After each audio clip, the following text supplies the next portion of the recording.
नमस्कार। कुरुक्षेत्र में है आप, जिसका फैलाव वहाँ तक है जहाँ तक सूर्य की किरणें पहुँचती है। जहाँ न कोई नीति है, न कोई नियम है।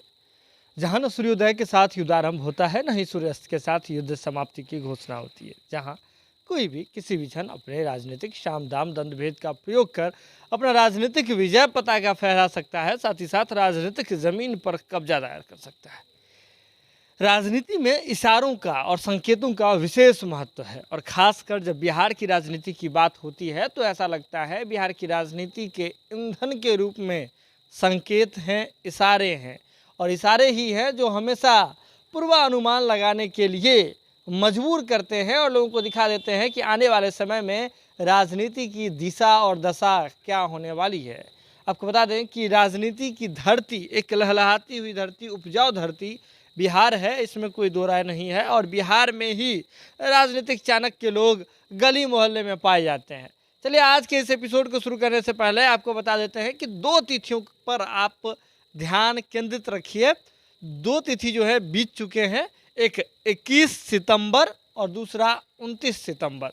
इन दो तिथियों पर आप ध्यान रखिए। और इसके बाद एक और तिथि आपको 11 अक्टूबर को भी ध्यान रखने की ज़रूरत है।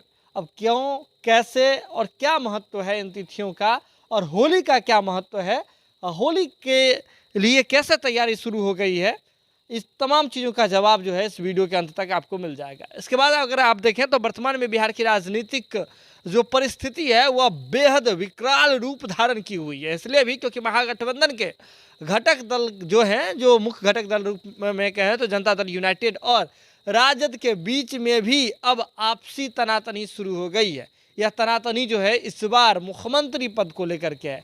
आपको बता दें कि इससे पहले भी जब नीतीश कुमार जी एनडीए में थे तो एनडीए में नीतीश कुमार जी रहते हुए भी सहज नहीं थे। और सहज नहीं रहने के कारण यह भी था कि बीजेपी के कई नेताओं को लगता था कि नीतीश कुमार जी जो इस बार मुख्यमंत्री बने हैं वे उनकी रहमो करम से बने हैं। और इसके पीछे का वजह वे हमेशा बताते थे कि नीतीश कुमार जी को बीते बिहार विधानसभा चुनाव 2020 के दौरान मात्र 43 सीट जो है वह आई थी। तो ऐसे में नीतीश कुमार जी अगर बिहार के मुख्यमंत्री बने हैं तो वह बीजेपी के रहमो करम पर बने हैं। और बीजेपी भी हमेशा अपनी पीठ इस बात के लिए ही थपथपाती रही, क्योंकि चुनाव से पहले ही इस बात का घोषणा कर दिया गया था बीजेपी के राष्ट्रीय टीम के द्वारा कि जब चुनाव में विजयी होगी एनडीए तो नीतीश कुमार जी राष्ट्रीय जो है मुख्यमंत्री बनेंगे। तो ऐसे में बीजेपी अपने वादों के लिए जानी जाती है। लेकिन क्या वाकई बीजेपी अपने वादों के लिए जानी जाती है, गठबंधन धर्म के लिए जानी जाती है? अब मतलब ये सवाल जो है इसका जवाब सभी के पास अलग अलग रूप में है, क्योंकि यही बीजेपी है जो अरुणाचल प्रदेश हो, मणिपुर हो और अलग अलग जगह कैसे झटका देती है अपने साथियों को, यह बात भी किसी से छुपी हुई है। लेकिन बहरहाल नीतीश कुमार जी अब महागठबंधन में है। तमाम तरह की चीज़ों को छोड़कर, एनडीए को छोड़कर नीतीश कुमार जी महागठबंधन में आ गए और मुख्यमंत्री का पद अपने पास रखा। और इसके बाद अब जो है जैसे ही महागठबंधन की सरकार बनी है, और महागठबंधन की सरकार बने हुए जुम्मा साल भर भी नहीं हुआ है, इसके बाद अब जो है भीतर से महागठबंधन सरकार के घटक दलों के भीतर से ही जो विरोधाभास जो है उसके स्वर जो है आपको निकलने शुरू हो गए हैं, स्वर फूटने शुरू हो गए हैं।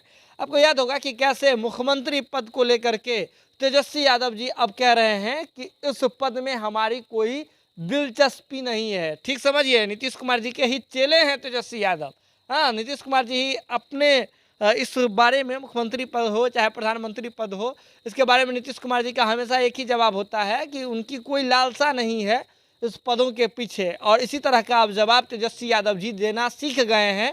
और ऐसा लगता है राजनीतिक चर्चा के सानिध्य में बैठ करके तेजस्वी यादव जी राजनीतिक रूप से परिपक्व हो रहे हैं। और तेजस्वी यादव जी से जब अभी वर्तमान में जो मुख्यमंत्री पद का चर्चा चल रहा है उनके नाम का, इसके बारे में जब उनसे पूछा गया तो उन्होंने कहा कि इस पद में हमारी कोई दिलचस्पी नहीं है, कोई लालसा नहीं है। भले ही तेजस्वी यादव जी यह कह रहे हो, लेकिन पूरे बिहार की जनता को और खासकर राजद के एक एक व्यक्तियों को पता है कि नीतीश कुमार और तेजस्वी यादव जी क्या चाहते हैं। तेजस्वी यादव जी की छोड़ भी दीजिए तो लालू प्रसाद यादव जी, जो कि राजद सुप्रीमो है, बिहार के पूर्व मुख्यमंत्री रह चुके हैं, वे क्या चाहते हैं। अब आपको बता दें कि कैसे आपने देखा कि कैसे तेजस्वी यादव की चर्चा अचानक से होने लगी। और सबसे पहले कहां से शुरुआत होती है इसकी बात की हम चर्चा कर देते हैं। 21 सितंबर को राजद के विधान परिषद का जो है विधान पूर्व मंडल का बैठक बुलाया गया था, और वहां पर सभी राजद के लोग जो हैं वह जमा थे, राजद के बड़े नेता जमा थे, सभी नेताओं का जमघट लगा था और लालू प्रसाद यादव जी के परिवार के लगभग सभी सदस्य जो राजनीतिक रूप से सक्रिय है वो वहाँ मौजूद थे। राजद के आपको बता दें कि राजद के जो पूर्व मुख्यमंत्री रह चुके हैं बिहार के, राबड़ी देवी का उनका आवास है 10 सर्कुलर, और वहाँ पे ये बैठक आयोजित था। और उस बैठक में जो है वह बैठक सरकार बनने के बाद, यानी कि महागठबंधन का सरकार बनने के बाद, तेजस्वी यादव के उप मुख्यमंत्री बनने के बाद पहली बार यह बैठक जो है स्फूर्तित की गई थी। और ऐसे में इसके बैठक के दौरान ही शिवानंद तिवारी जी उठते हैं, वरिष्ठ नेता है राजद के शिवानंद तिवारी जी उठते हैं। उस दौरान ही उन्होंने अपने संबोधन में वे कह देते हैं कि नीतीश कुमार जी की पूर्व से ही मंशा रही है कि आश्रम खोलने की। तो ऐसे में नीतीश कुमार जी अब जो है इस योजना पर काम करना शुरू कर दें। वे यानी कि शिवानंद तिवारी जी इसमें आगे आएंगे और बिहार का जो नेतृत्व है, बिहार का पूरा नेतृत्व जो है वह तेजस्वी यादव के हाथों में सौंप दें और नीतीश कुमार जी आश्रम खोलने और राजनीति का जो कखाड़ा सीखने वाले लोग हैं उन्हें ट्रेनिंग देना शुरू कर दें। ये बात शिवानंद तिवारी जी कहते हैं, जिसके बाद सीधे तौर पर जदयू की ओर से इस बात का खंडन किया जाता है। उपेंद्र कुशवाहा जी आते हैं, उपेंद्र कुशवाहा जी कहते हैं कि शिवानंद तिवारी जी यह जो बात है अतिशयोक्ति में कह रहे हैं, आश्रम खोलने की जरूरत नीतीश कुमार जी को नहीं है। बिहार के साथ साथ पूरे देश की भी जनता चाह रही है कि नीतीश कुमार जी उनका नेतृत्व करे। बात समझिए, नेतृत्व नेतृत्व इस शब्द को पकड़ते रहिएगा, कॉमन है हर बयान में। लेकिन एक और जहां राजद नेतृत्वकर्ता के रूप में तेजस्वी यादव को देख रही है बिहार के लिए, तो वहीं आपको बता दें कि राजद चाह रही है कि नेतृत्वकर्ता बने नीतीश कुमार, लेकिन केंद्र की राजनीति के लिए, केंद्र के लिए। इसके बाद आपको बता दें कि 29 तारीख को दिल्ली में एक बयान दिया जाता है लालू प्रसाद यादव जी के द्वारा। लालू प्रसाद यादव जी तेजस्वी यादव जी की ओर इशारा करते हुए कहते हैं कि आने इन्हीं को तो करना है, सब कुछ इन्हीं को करना है और नीतीश कुमार जी 2023-24 में जो है वह केंद्र की राजनीति देखेंगे और बिहार में राजनीति तेजस्वी यादव जी को ही करना है। और ऐसे में तेजस्वी यादव जी जिस प्रकार से राजनीतिक रूप से परिपक्व हुए हैं, तो ऐसे में राष्ट्रीय अध्यक्ष जैसे ही लालू प्रसाद यादव जी बनते हैं, इसके बाद यह बयान लालू प्रसाद यादव जी का आ जाता है तेजस्वी यादव जी की ओर इशारा करते हुए। इसके बाद आपको याद होगा कि नीतीश कुमार जी कैसे बिहार में जब इन्वेस्टर्स मीट कर रहे होते हैं, और इसके बाद इससे पहले भी आपने देखा कि इन्वेस्टर मीट से पहले कैसे जो है वे जब पूरे विभाग मत्स्य और पशुपालक जो पदाधिकारी, विकास पदाधिकारी को नियुक्ति पत्र बांटते रहते हैं, उसमें तेजस्वी यादव की ओर इशारा करते हुए कहते हैं बिहार के मुख्यमंत्री तेजस्वी यादव जी। बात समझ रहे हैं कि किस प्रकार से जदयू इस पूरे प्रकरण में फिर खामोश हो जाती है। आपको बता दें कि राजद की ओर से कहा जाता है, शिवानंद तिवारी की ओर से कहा जाता है, जगदानंद सिंह जी की ओर से कहा जाता है, तो वे सभी लोग इस बात की ओर तो इशारा कर देते हैं कि जगदानंद सिंह जी पर उम्र जो है उन पर हावी हो रहा है, लेकिन खंडन नहीं करते हैं। नीतीश कुमार जी से जब पूछा जाता है तो वो भी इस पूरे प्रकरण पर एक जो है बुझा हुआ सा जवाब देते हैं, उनके जवाब में सक्रियता नहीं होती है। यानी कि कुल मिलाकर बात समझिए तो जदयू की जो स्थिति है उसमें वह खुल करके खंडन नहीं कर पा रहे हैं तेजस्वी यादव जी के इस मंशा, और राजद की ओर से जो यह बात उठी है, यह डिमांड उठी है इसकी। अब इसके बाद समझिए कि अब 11 तारीख, अब इधर समझिए कि नीतीश कुमार जी और लालू प्रसाद यादव जी इधर एक अलग रणनीति में लगे हुए हैं। लालू प्रसाद यादव जी नीतीश कुमार जी को केंद्र भेजने के लिए लगे हुए हैं और जदयू भी यह चाह रही है कि नीतीश कुमार जी केंद्र में जाकर के स्थापित हो जाए, और नीतीश कुमार जी की भी मंशा दिख रही है। इसलिए क्योंकि इस बयान को ढंग से खारिज नहीं करना, अपने बयान का जवाब देते हुए इस पूरे प्रकरण पर, इस मुद्दे पर जवाब देते हुए नीतीश कुमार जी की सक्रियता नहीं दिखना इस बार की ओर कहीं ना कहीं इशारा करता है कि नीतीश कुमार जी के भी मन में कहीं ना कहीं केंद्र का ख्वाब पल रहा है। इस बात से इनकार नहीं किया जा सकता है। ऐसे में लालू प्रसाद यादव जी नीतीश कुमार जी के साथ मिल करके केंद्र की राजनीति की ओर अग्रसर दिख रहे हैं, और नीतीश कुमार जी नहीं चाहते हैं कि तेजस्वी यादव मुख्यमंत्री बने, ऐसे बयानों में जाकर के फंसे, और जिससे कि लालू प्रसाद यादव जी का उनके पीछे जो भी हाथ है वह हाथ पीछे हट जाए, क्योंकि नीतीश कुमार जी को भी काम बहुत करना है, विपक्ष को जोड़ना है। अब आप समझिए 11 तारीख क्यों महत्वपूर्ण है।